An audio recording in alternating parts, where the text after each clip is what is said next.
So yun, hindi pala kagandahan yung ating video. So medyo ano siya, hindi na sentro dito sa ating side cam. So ulitin natin. So nakita nyo naman napakagandang tumama. Pero ito sir, so second video natin yung ating firing.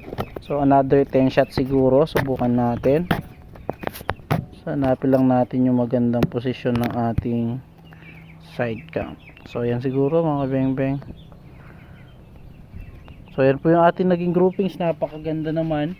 So yung inaano ko lang medyo hindi malinaw yung pagkaka-video natin. So another 10 shots po, no. So kargahan lang natin.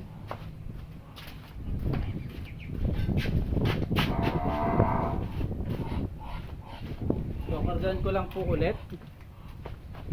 So gusto ko malinaw yung ating pagkaka-video eh. Di ko napansin mga kabeng-beng. So nakatingin na kasi ako sa scope natin.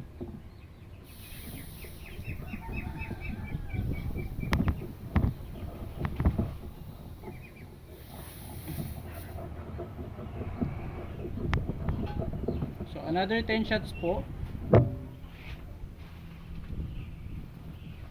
So another 10 shots. Subukan ulit natin. So sir, so yan, malinaw na natin yung video natin mga beng-beng. So hindi ko napansin kanina, medyo malabo pala. So ito, bali third groupings na niya mga beng-beng. So first shot ng ating third groupings. So yan po. Second shot. Ayun, ganda tumama mga beng-beng. Just lang natin na konti.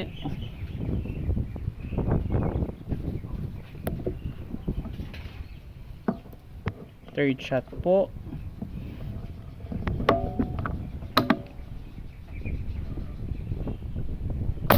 Grabe kaganda tumama talaga sir. Pang-apat. Pang-lima. Sir Jillian na yan po, no. So maliwanag na yung ating video. Grabe kaganda sir.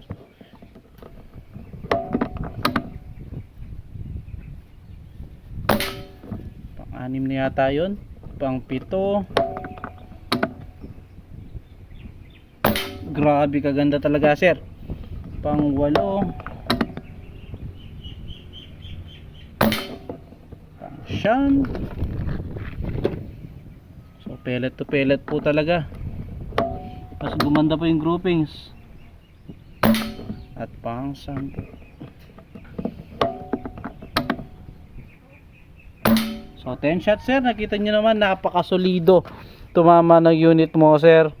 So yun po, wala akong masabi sa unit mo, napakaganda tumama sir Jillian ng Bataan. So salamat po ulit mga beng-beng. So yun sir, thank you, salamat po sa tiwala again mga beng-beng. Yun lang, peace out po.